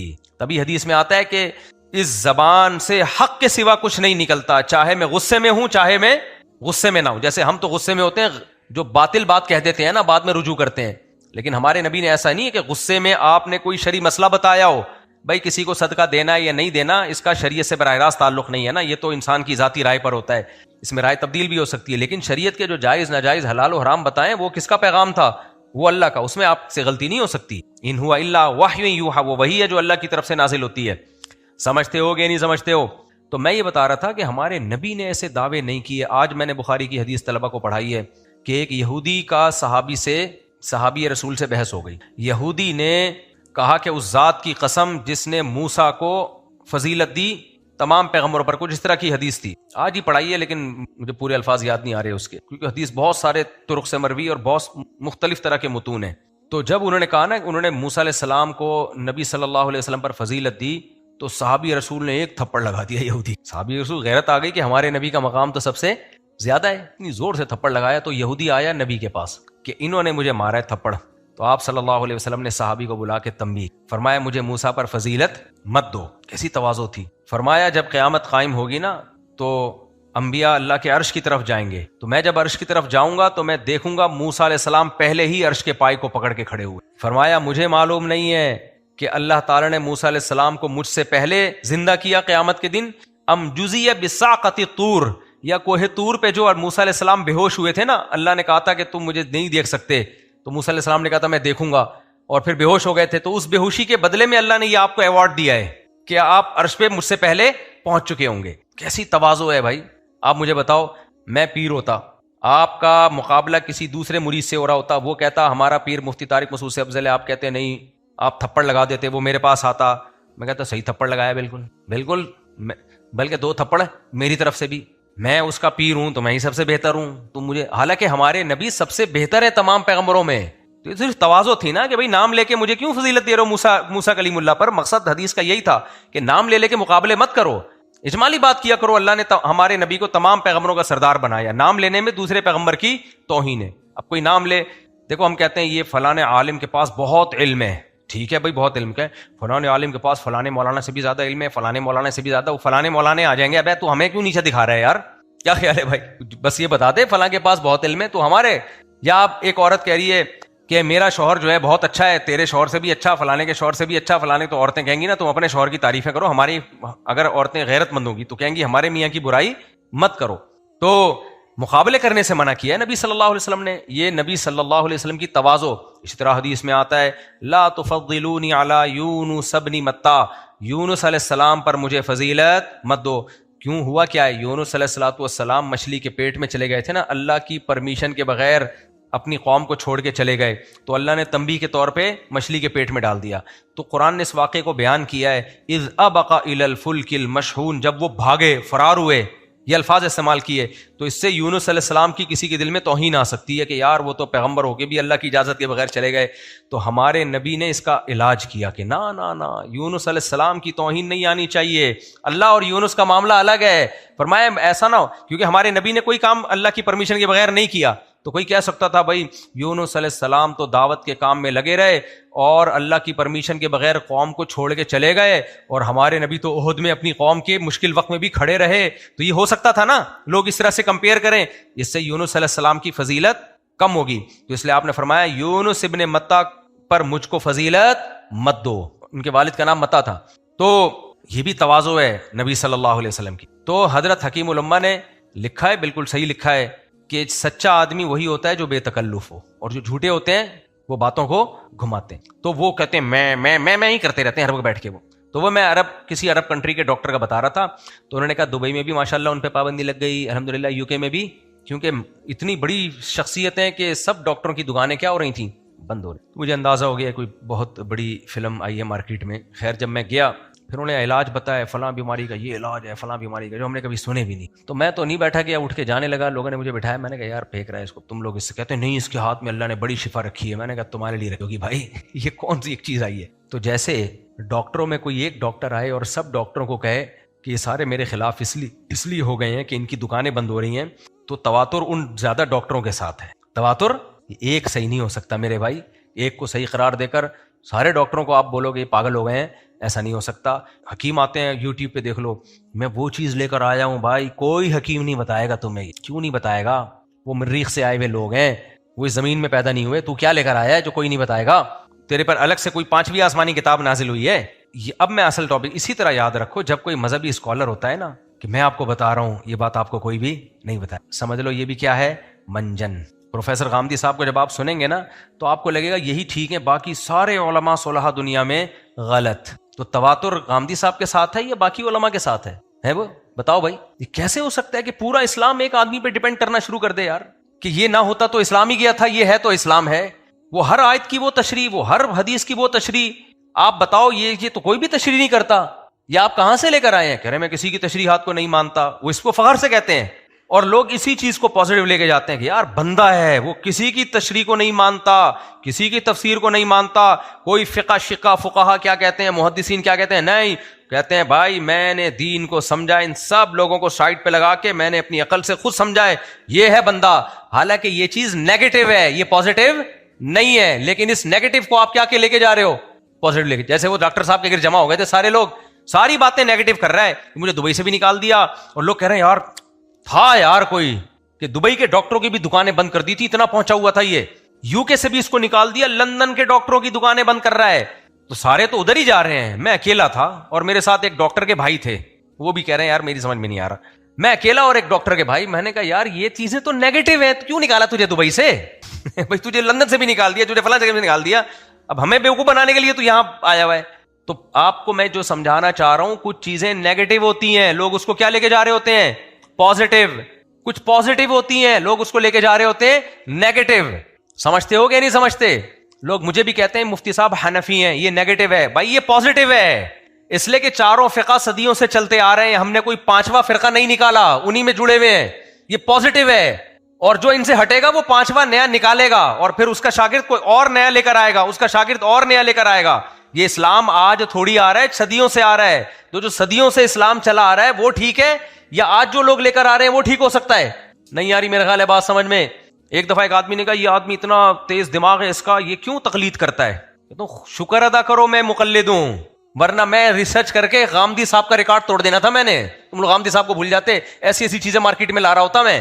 شکر ہے کہ میں اسی فقہ کو فالو کر رہا ہوں جو صدیوں سے چلا آ رہا ہے, جس نے اسلام حکومتیں کی ہیں پوری دنیا میں, اور میں باقی تین کو بھی ٹھیک سمجھتا ہوں. یہ تو بہت پازیٹو چیز ہے, اس بیس پہ تو آپ کو سننا چاہیے, ہم سے مسائل سننے چاہیے. ایک آدمی نے ابھی میں نے مسائل سیشن ریکارڈ کروایا نا کہ قرآن و سنت کی روشنی میں مسائل بتائے جائیں گے, وہ آسک مفتی طارق مسعود پہ نمبر بھی دے دیا میں نے. تو ایک آدمی نے کہا بھائی قرآن و سنت میں تھوڑی بتائے گا تو فقہ حنفی بتائے گا. ٹھیک ہے, پھر آپ ان لوگوں سے سن لو جو چاروں فقہ میں سے کسی ایک کو فالو نہیں کرتے. پہلی بات تو فقہ حنفی کیا تورات اور انجیل سے مسائل بتاتا ہے؟ وہ بھی تو قرآن و سنت ہی سے نکالے گئے ہیں. تو ٹھیک ہے, پھر آپ اس کو سنو جو کہتا ہے میں چاروں میں سے کسی کو نہیں مانتا, میں ڈائریکٹ قرآن و سنت سے مسائل بتاتا ہوں. پھر سب سے پہلی فرصت میں آئیں گے غامدی صاحب, پھر آپ مسائل ان سے سیکھو, آپ کانوں کو ہاتھ پکڑ لو گے, آپ بولو گے بھائی یہ تو ہم نے تورات انجیل میں بھی ایسے مسائل نہیں پڑھے ہیں. اب ہمارا لبرل طبقہ تو ان کو بہت سنتا ہے کیونکہ وہ تو دین میں بالکل زیرو ہے نا, اس لیے وہ سنتا ہے کہ یار زبردست باتیں. وہ زبردست نہیں ہے بھائی, وہ آپ کو لگ رہی ہیں. جب حدیث کی حجیت ہی کا انکار کر دیا تو پھر رہ کیا گیا؟ باقی اسکالروں کو آپ سنو گے وہ سب اپنے اجتہادات لا رہے ہوتے ہیں, اور یورپ امریکہ میں تو ایک ادھم مچی ہوئی ہے, ہر اسکالر کا فتویٰ دوسرے سے مختلف. جتنے مسائل سینٹر کھول کے دیکھو گے سب کی رائے دوسرے سے الگ, اور ہر آدمی لیبل لگا رہا ہوگا قرآن و سنت قرآن و سنت. تو یہ دیکھنے میں پازیٹیو لگتا ہے, حقیقت میں کیا ہے یہ نیگیٹو ہے. ہمارے ایک دوست تھے عالم بنے امریکہ جا کے, تو وہ پہلے انہوں نے کہا یار میں عالم بنوں گا, کسی مسلک میں نہیں بنوں گا, میں ڈائریکٹ قرآن و حدیث کا عالم بنوں گا. تو جب وہ بنے نا تو وہ کھچڑی سی پک گئی, ان کو خود ہی سمجھ میں نہیں آ رہا تھا میں ہوں کیا. دوست بعد میں بنے, وہ پہلے دوست نہیں تھے میرے. وہ کھچڑی سی پک گئی, وہ خود کانفیڈنس نہیں ان میں کہ یار میں کدھر جا رہا ہوں, میں کوئی مرتب چیز ہی نہیں ہے. ہر مسئلے کی تحقیق کرو یا کتابوں میں تلاش کرو تو کتابوں میں نہیں پتا, حنبلی فقہ میں دیکھیں, شافعی میں دیکھیں, اہل حدیثوں میں دیکھیں تو قدیم اہل حدیث تو تھے ہی نہیں. پھر ابن تیمیہ کی کتابیں دیکھنا شروع کی تو وہ تو 99% تو وہ حنبلی ہیں. پھر ان کو فالو کیوں کریں, ان کی رائے سے بھی تو اختلاف کر سکتے ہو, تقلیدی کرنی ہے. اتنے بوکھلائے. پھر کسی عرب عالم کے پاس گئے, انہوں نے کہتے ہیں کہ یار میں تو پڑھ تو لیا ہے لیکن میں خود عجیب سا ہو گیا ہوں میں. تو کہتے ہیں اس عرب عالم نے کہا کہ دیکھو صدیوں سے جب سے یہ چاروں فقہ مدون ہوئے نا, صدیوں سے علماء کسی ایک فقہ میں ہی عملی طور پر پڑھتے چاروں فقہ ہیں لیکن عمل کے لیے کسی ایک کو اختیار کرتے ہیں. پڑھتے تو علماء سب کچھ پڑھتے ہیں, عمل کے لیے. تو اب آپ پراپر وے میں نا ان چاروں میں سے کسی ایک فقہ کو پراپر پڑھو اور پھر باقیوں کو بھی پڑھو, اور عمل کے لیے کسی ایک کو اختیار کر لو. پھر ان کا میرے پاس فون آیا, وہ صاحب میں نے اپنی زندگی کا بہت بڑا حصہ برباد کر دیا. تو مجھے کہنے لگے آپ مجھے فقہ حنفی پڑھا دیں. فون کیا انہوں نے مجھے کہ میں پراپر فقہ حنفی ایک فقہ پراپر پڑھوں نا میں بیٹھ کے. تو میں نے کہا میرے پاس تو ٹائم نہیں ہے بھائی, میں بھی آپ کو کیسے بیٹھ کے پڑھاؤں, کسی ادارے میں داخلہ لیں جا کے. تو عملی طور پر کچھ چیزیں دیکھنے میں باتیں کرنے میں بہت اٹریکٹیو اچھی لگ رہی ہوتی ہیں, پریکٹیکل لائف میں وہ کیا ہوتی ہیں, زیرو ہوتی ہیں, ان کی کوئی ویلیو نہیں ہوتی. تو اس لیے یہ بہت دماغ کی بات ہوتی ہے.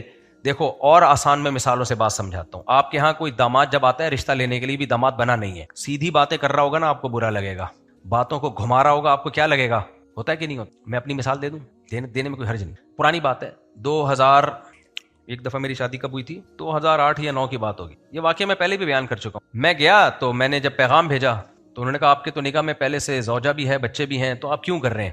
اب 2 نمبر بات کیا ہوتی, ایکچولی ہماری گھر میں بنتی نہیں ہے, اصل میں میں بہت ٹینشن میں ہوں, میری وائف کو یہ مسئلہ ہے تو فلانا مسئلہ ہے تو ڈمکانا مسئلہ ہے, ایکچولی کر کے وہ کہتے ہیں یار یہ تو واقعی بیچارے کو بہت شدید ضرورت ہے اور یہ بہت باوفا آدمی ہے اپنی بیوی کے ساتھ, لیکن مجبوری ہے جس کی وجہ سے یہ کر رہا ہے. اور بیٹا آپ کماتے کیا ہو, کل بس اللہ کا دیا ایسا, بے فکر رہے ہیں. ابھی کمائی کا نہیں پوچھو آپ, ابھی دیکھو گاڑی میں آ رہا ہوں, کار چلا کے آؤں, کار تھی میرے پاس FX تھی پرانی, قسطوں پہ 3,000 روپے قسط تھی, 40,000 کی خریدی تھی, 3,000 قسط تھی. ڈینٹر کے پاس گیا تھا کہ اس کی چھت چپکی ہوئی ہے تو سیدھی کرنی ہے, اس نے کہا ہاتھ سے کر دو, یوں کی تو ہوگی. میں نے کہا بلا وجہ میں نے اتنی ٹینشن لی ہوئی تھی, آپ اس کو مذاق سمجھ رہے, حقیقت بتا رہا ہوں میں. تو وہ یوں کیا, میں نے کہا بھائی اتنا ڈینٹنگ پینٹنگ کا کام اتنا آرام, میں نے کہا پینٹ بھی میں خود ہی کر دیتا ہوں اس کو بیٹھے. تو خیر اس میں رشتہ لینے کے لیے گیا تھا, تو میں نے کہا بھائی گاڑی ہے, اپنی ذاتی گاڑی ہے وغیرہ وغیرہ باتیں کرتا. تو مجھے یہ غم نہیں تھا کہ لازمی ہو, میں نے کہا ہو جائے ٹھیک ہے, نہیں ہو ٹھیک نہیں. تو میں نے بول دیا, میں نے کہا بھائی میرا پہلی وائف سے کوئی جھگڑا نہیں ہے, اولاد بھی ہے, میں ہنسی گزار رہا ہوں. میں نے ان سے کہا دیکھو بھائی مسئلہ یہ ہے کہ میری ایک نظریہ ہے کہ اس زمانے میں مرد کو دوسری شادی کرنی چاہیے, تو میں گھر دے رہا ہوں اور دیکھ لیں آپ آ کے. تو کیا آپ کے خاندان میں, میں نے کہا خاندان والے سارے میرے بائیکاٹ کر کے بیٹھے ہوئے ہیں, تو میں جب ایک بیوی بچوں کو پال رہا ہوں تو آپ دیکھ لیں مجھے. تو وہ انکار کر دیا. تو جو مستورات تھی نا گھر کی انہوں نے انکار کر دیا. تو میرے جو سسر تھے نا, ابھی انتقال ہوا ان کا 1 سال پہلے, اللہ ان کی مغفرت فرمائے, انہوں نے کہا یار یہی کرنی ہے بیٹی کی شادی. 6 مہینے بعد انہوں نے ہاں کی. انہوں نے کہا یار بندے میں ایک چیز صحیح نظر آ رہی ہے, بات کو گھما نہیں رہا ہے. صحیح ہے نا, بات کو گھما نہیں رہا ہے, گھما نہیں رہا ہے بات کو. کوئی یہ نہیں کہ یوں اور وہ, جو ہے اس نے گھر بھی دکھا دیا, بھائی یہ گھر ہے, یہ میری آمدن ہے, آپ دے دیں تو نوازش آپ کی, نہیں دیں گے تو انہوں نے مجھ سے کہا کہ ہم نہیں دیں گے, تو میں نے کہا پھر کہیں اور ٹرائی ماریں گے ہم. میں نے ایسے بولا کہیں اور ٹرائی کریں گے. تو پھر ان کی بات مجھے یاد ہے, انہوں نے پھر اپنے گھر میں بولا کہ آج کل تم لوگوں کو نا, میں یہ نہیں کہہ رہا میں بہت ایک نمبر ہوں, اللہ جانتا ہے میں کیا ہوں, لیکن ان کی الفاظ میں نقل کر رہا ہوں. انہوں نے کہا یار آج کل مسئلہ یہ ہے کہ صحیح آدمی سمجھ میں ہی نہیں آتا کسی کو, جب تک باتوں کو گھمائے گا نہیں, الٹی باتیں نہیں کرے گا, اس وقت تک سمجھ میں نہیں آتا بندہ. تو وہ 6 مہینے سوچتے رہے کہ بندے نے اپنی پوزیشن بتا دی ہے, بھائی یہ آمدن ہے اور اس طرح سے رکھنا ہے, اور پہلی بیوی سے کوئی جھگڑا نہیں ہے, کوئی لڑائی نہیں ہے, کچھ بھی نہیں ہے, پہلی بیوی راضی ہے, نہیں راضی بھی نہیں ہے, یہ بھی میں نے بتا دیا, کوئی راضی وازی نہیں ہے بھائی. پھر عین وقت پہ انہوں نے مجھ نکاح تو کر لیا انہوں نے, لیکن انہوں نے خود بتایا کہ ہم اپنے خاندان کو کیا منہ دکھائیں گے کہ آپ کے خاندان سے کوئی آ ہی نہیں رہا, تو پھر آپ ایسا کرنا کہ لے آؤ کسی کو بھائی بنا کے, کسی کو بھابھی بنا کے لے آؤ. تو پھر یہاں ہماری مسجد کمیٹی کے اس وقت صدر تھے, طارق بھائی نام تھا ان کا. ان سے میں نے کہا ابھی فی الحال آپ 1 دن کے لیے مجھے بڑے بھائی کے طور پہ ادھار چاہیے, اور میں نے کہا اپنی وائف کو بھی لے آئے میری بھابھی بنا کے. اب نکاح میں تو جانا ہوتا ہے نا, ماں باپ کو معلوم تھا, ہماری اہلیہ کے والدین کو پتا تھا, رشتہ داروں کو نہیں پتا تھا. ان کو رشتہ داروں کو فیک بھائی بھابھیاں دکھانی تھی تاکہ ان کو یہ ہو کہ بھائی, انہوں نے جب مجھے دیکھا نا 6 مہینے کے, یار ٹھیک ہے بھائی بندہ کانفیڈنٹلی سنبھال لے گا, اللہ ہی کرتا ہے, کون سنبھال سکتا ہے. خیر, تو اب یہ نہیں پتا میں نے سنبھالا یا گھر والوں نے سنبھالا مجھے, تو اللہ ہی بہتر جانتا ہے. خیر, تو ہم یہ جھوٹ پکڑا جاتا ہے ہمیشہ. میں جن کو اپنا بڑا بھائی بنا کے لے کے گیا وہ بھی طارق, وہاں پہنچے, میں نے کہا, انہوں نے کہا مفتی صاحب یہ تو میرا نام بھی طارق, آپ کا 2 بھائیوں کے نام طارق ہوتے نہیں ہیں. ہم نے سوچا ہی نہیں تھا یہ, بس پکڑے جاتے جاتے بچ گئے ہم, پکڑے جانے والے تھے کہ بچ گئے ہم. پھر ہم نے نام وہاں جمشید یا کوئی نام چینج کیا فوراً. میں نے کہا بھائی خدا کے لیے یہ تو عجیب سا ہو جائے گا. انہوں نے 2 بھائیوں کے نام طارق کیسے ہو گئے؟ تو خیر نکاح بڑا ہو گیا بعد میں. اچھا, انہوں نے یہ بھی نہیں بتایا تھا اس کے نکاح میں پہلی زوجہ موجود ہے. ماں باپ اپنی بچی کے لیے سوچ رہے ہوتے ہیں الگ اینگل سے, رشتہ دار الگ اینگل سے سوچتے ہیں. تو نہ پہلی والی کو معلوم رشتہ داروں کیا. پھر میں نے کس سے سنائے میں اپنے بیان میں کہ لاہور گیا تو کیسے گیا, ایک کو یوں اتارا جا کے, ان کو پتہ نہ چلے کہ دوسرے. بہت ابے ہماری زندگی ایسے گزری ہے نا کہ کبھی آپ اکیلے میں خوشبو لگا کے آؤ گے تو میں بتاؤں گا. خیر, تو میں یہ عرض کر رہا تھا میرے بھائی, خبر متواتر غلط نہیں ہو سکتی. اسی طرح یہ نہیں ہو سکتا کہ دین کسی ایک آدمی پہ نازل ہوا ہو. علماء صلحاء کا ایک طویل سلسلہ ہے. ہاں, جیسے ڈاکٹروں میں غلط بھی ہوتے ہیں صحیح بھی ہوتے ہیں, لیکن یہ نہیں کہ سارے ڈاکٹر غلط ہو جائیں. ایسے ہی مولویوں میں 2 نمبر بھی ہوتے ہیں, 1 نمبر بھی ہوتے ہیں, لیکن یہ نہیں ہو سکتا کہ سارے مولوی غلط ہو جائیں اور 2-4 لوگوں جن پر اسلام ڈیپینڈ کرنا شروع کر دے. یہ ممکن نہیں ہے. تو اب میں جلدی سے بات کو سمیٹتا ہوں جو میں علمی بات لے کے چلا تھا. خبر متواتر جہاں ہوگی تو خبر واحد کو خبر متواتر پہ ترجیح نہیں دی جائے گی. یہ جو امام ابو حنیفہ کے بعض مسائل آپ کو لگتا ہے نا حدیث کے خلاف ہیں, وہ قرآن کے مطابق ہوتے ہیں, تو اس لیے انہوں نے حدیثوں میں تعویل کر دی ہوتی ہے. قرآن کے مطابق ہوتے ہیں اس لیے انہوں نے حدیث میں تعویل کر دی ہوتی ہے. مثال کے طور پر یہ جو حدیث ہے ولی کی اجازت کے بغیر نکاح, تو قرآن میں نکاح کی نسبت ڈائریکٹ عورت کی طرف کی ہے اللہ تعالیٰ نے, حتی تنکح زوجا غیرہ. تو امام صاحب نے کہا قرآن متواتر ہے, تو حدیث میں اگر آ رہا ہے کہ ولی کے بغیر نکاح نہیں ہوتا تو اس کی تعویل کی ہے. جیسے آتا ہے نا, جو نماز نہیں پڑھتا اس کا ایمان, جو وعدہ کر کے پورا نہیں کرتا اس کا ایمان نہیں ہے, تو ایمان نہ ہونے کا مطلب تھوڑی کافر ہو جائے گا, تعویل کی جاتی ہے نا. خیر, یہ مسئلہ اختلافی ہے ولی کی اجازت کے بغیر نکاح ہونا یا نہ ہونا. میرا تو صرف ایک اصول بیان کرنا مقصد ہے. بہت سے مسائل ایسے ہیں امام صاحب نے دیکھا. ایک میں آپ کو مثال دیتا ہوں. قرآن دیکھو, بعض فقہا کہتے ہیں کہ اگر کوئی شخص چوری کرتا ہے نا, کسی نے کسی کی قیمتی گھڑی چرائی اور وہ رکھی ہوئی ہے, اور 2 گواہوں سے ثابت ہو گیا, تو چور کا ہاتھ بھی کاٹا جائے گا اور گھڑی جو رکھی ہوئی ہے وہ بھی واپس کی جائے گی. یہی مسئلہ ہے نا, ایسا ہی ہے. لیکن اگر وہ گھڑی چور کھا کے ختم کر دی, ویسے کسی نے کسی کی کوئی چیز چرائی ہو اور کھا کے ختم کر دی, تو قیامت تک اس کے ذمے ضمان رہے گا. بھائی گھڑی چرا کے ختم کر دی تو پیسے دو, ابھی نہیں ہے تو بعد میں دو, ذمے ہو گئے. لیکن چور کے بارے میں امام حنیفہ کہتے ہیں کہ اگر کسی چور نے گھڑی چرائی اور کھا کے ختم کر دی تو ہاتھ کٹے گا, زمان نہیں آئے گا اس کے اوپر چوری کا. ہاں, وہ گھڑی ایز اٹ از رکھی ہوئی ہے تو زمان آئے گا, ہلاک کر دیے, خرچ کر دیے, زمان نہیں آئے گا. کہنے میں تو یہ عجیب سی بات لگتی ہے یار, وجہ کیا؟ امام صاحب کہتے ہیں قرآن کہتا ہے السارق والسارقۃ فاقطعوا ایدیہما جزاء بما کسبا، چوری کرنے والا مرد ہو یا عورت ہو اس کا ہاتھ کاٹ دو، یہ جو کچھ اس نے کیا ہے اس کا بدلہ ہے۔ تو اللہ کہتے ہیں جو کچھ اس نے کیا اس کا پورا بدلہ ہاتھ کٹنے کی صورت میں مل گیا ہے۔ اب اگر آپ اس پہ کچھ اضافی ڈالتے ہو تو وہ قرآن پر اضافہ ہو جائے گا۔ سمجھ میں نہیں آ رہی میرا خیال ہے بات؟ کہتے ہیں وہ تو قرآن پہ اضافہ ہو جائے گا، پھر تو بس وہ کھا کے ختم ہو گیا تو بس ہاتھ کٹ گیا بھائی، پوری سزا مل گئی اس کو۔ تو اس میں ایک طرح سے چور کو فیور دیا جا رہا ہے کہ جو چوری کے خلاف کیس کرے گا نا، چور کے خلاف کہ اس نے چوری کی ہے، یہ ذہن میں رکھے ہاتھ تو کٹے گا، تیرا مال نہیں ملے گا، لہذا چوری کا کیس نہیں کر تو اسلام تھوڑی چاہتا ہے لوگوں کے ہاتھ کٹیں بھائی، نہیں یعنی میرا خیال ہے بات۔ اس بہانے فائدہ کیا ہوگا؟ ہاتھ، شریعت تو حدود کو ساقط کرتی ہے، شریعت چاہتی ہے لوگوں پہ حد جاری نہ ہو، کوئی بہانہ تلاش کرو تاکہ حد ساقط ہو، کیونکہ اس کو یہ بتا دیا امام حنیفہ نے کہ تو نے اگر یہ دعویٰ کیا نا کہ اس نے چوری کی ہے اور سمجھ رہا ہے کہ میں اس کا ہاتھ بھی کٹا دوں گا اور میری گھڑی بھی مل جائے گی، ہاتھ تو کٹے گا، تیری گھڑی نہیں ملے گی۔ تو اب چوری کا دعویٰ وہی کرے گا جو واقعی زمین سے چوری کے جرم کو ختم کرنا چاہتا ہے، اور جس کے پیش نظر اپنی گھڑی ہے تو گھڑی لے اور پتلی گلی سے نکل۔ سمجھ میں نہیں آ رہی میرا خیال ہے بات؟